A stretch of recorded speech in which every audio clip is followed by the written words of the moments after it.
मैं डॉक्टर ललिता शर्मा आज आप लोगों को BCom part second business administration paper second principle of management.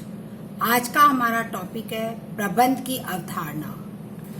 प्रबंध की अवधारणा समय एवं परिस्थितियों के अनुसार बदलती रही है। अवधारणा किसी भी वस्तु, कार्य या व्यक्ति के संबंध में वह विचार, धारणा या प्रकृति है जो उस वस्तु, कार्य या व्यक्ति की विशेषताओं के कारण किसी भी व्यक्ति के मस्तिष्क में बनती है।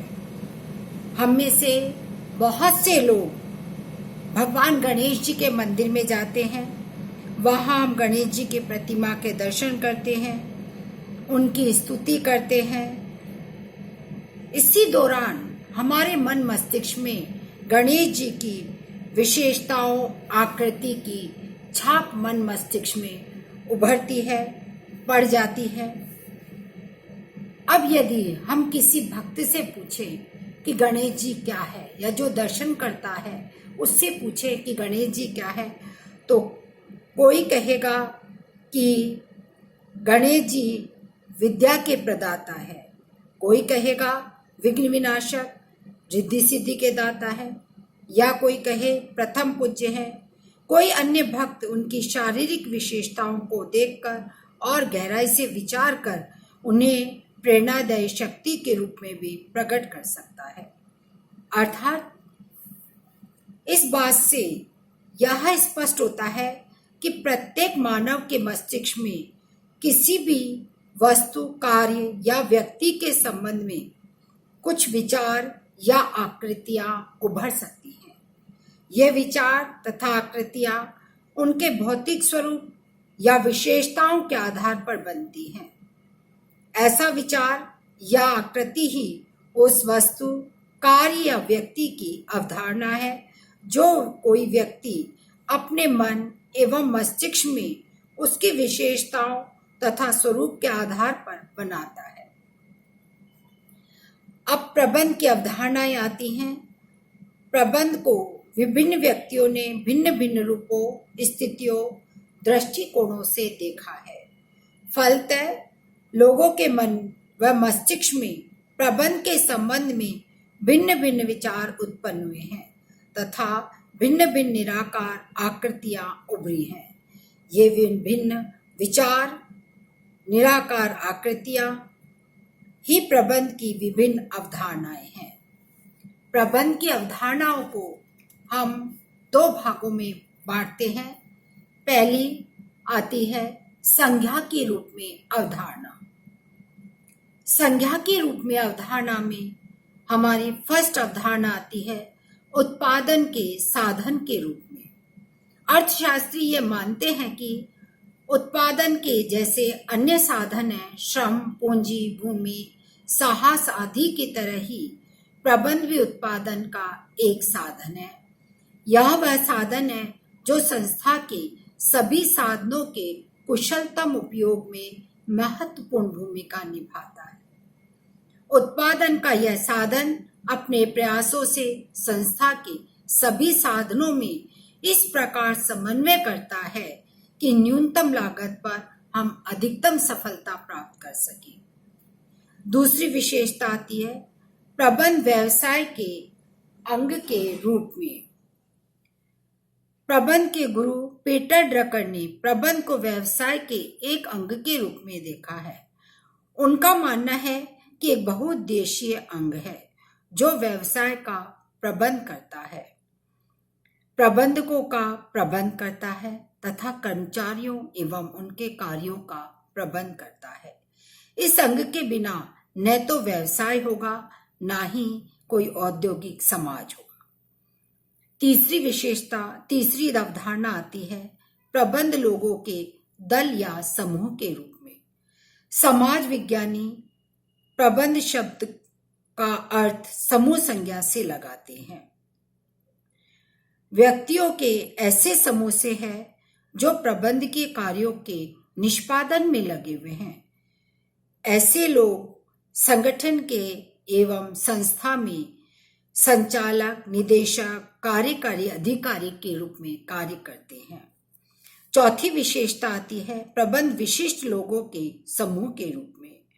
प्रबंध ऐसे विशिष्ट लोगों के समूह को सामान्यतः संचालक मंडल के नाम से जाना जाता है। ऐसे लोगों की संख्या बहुत सीमित होती है। अगली अवधारणा आती है हमारी प्रबंध सत्ता युक्त प्रणाली के रूप में। कई प्रबंधक विशेषज्ञ प्रबंध को सत्ता युक्त प्रणाली के रूप में देखते हैं।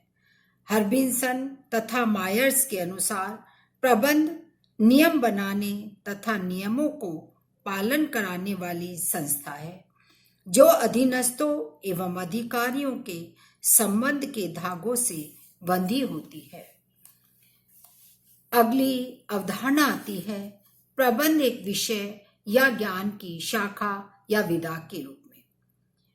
प्रबंध की अवधारणा ज्ञान की एक शाखा या विधा के रूप में है। ऐसे व्यक्ति प्रबंध शब्द से तात्पर्य विषय से लगाते हैं जिसके अंतर्गत प्रबंध के स्वरूप, प्रकृति, प्रक्रिया, तकनीक आदि का अध्ययन अध्यापन किया जाता है।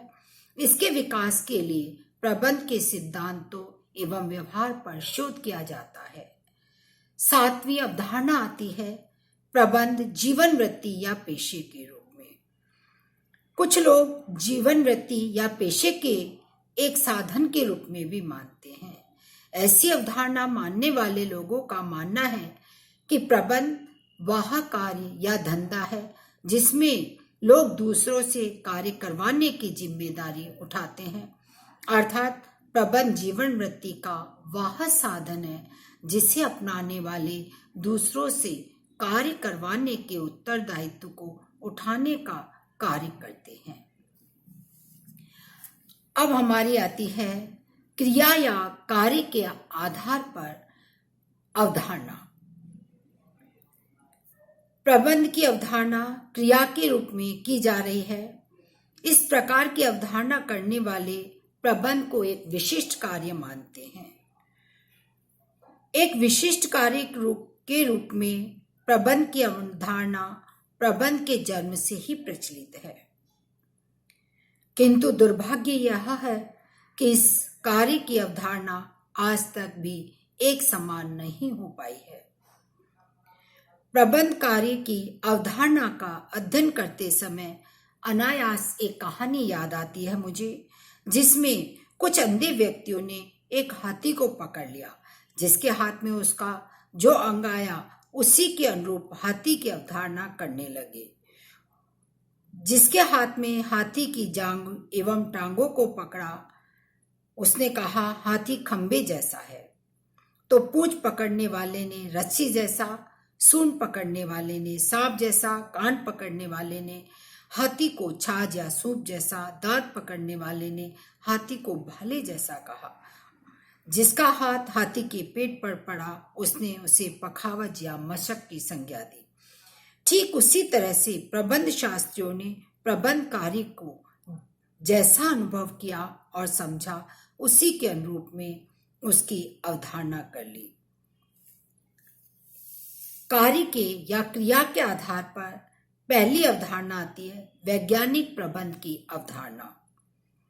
वैज्ञानिक प्रबंध की अवधारणा के जन्मदाता F.W. टेलर के अनुसार प्रबंध से तात्पर्य कार्य करने की सर्वोच्चतम विधि खोजना तथा न्यूनतम लागत एवं अधिकतम प्रयासों से अधिकतम उत्पादन करना। इसी अवधारणा की आधारभूत मान्यता यह है कि किसी भी कार्य को करने की एक सर्वोच्चतम विधि होती है। इसी के आधार पर प्रयोग एवं शोध के आधार पर कार्य की सर्वोच्चतम विधि तथा उस विधि से कार्य करने को ही प्रबंध मान लिया था। दूसरी अवधारणा आती है प्रक्रिया अवधारणा। जब अमेरिका में वैज्ञानिक प्रबंध की अवधारणा विकसित हुई, उसी समय फ्रांस में प्रबंध प्रक्रिया अवधारणा का जन्म हो गया। इस अवधारणा को विकसित करने का श्रेय हेनरी फेयोल को जाता है।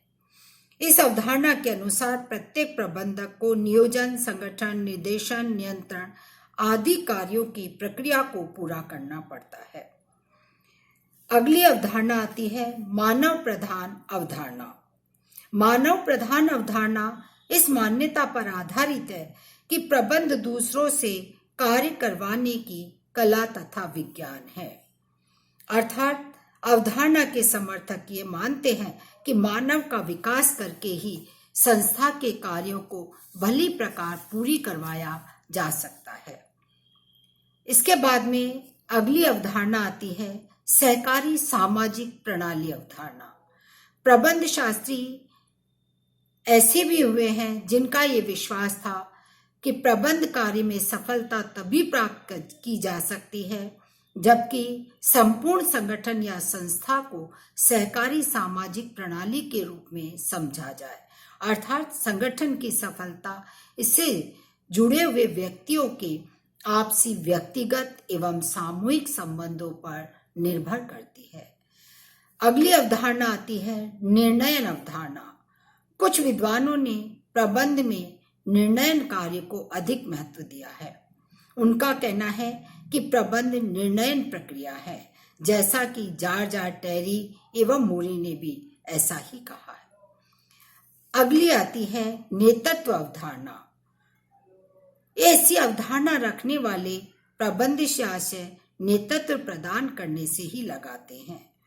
उनका आशय है कि प्रबंधक का कार्य अपने अधीनस्थों को नेतृत्व एवं मार्गदर्शन प्रदान करना है। अगली अवधारणा आती है प्रणालीगत अवधारणा।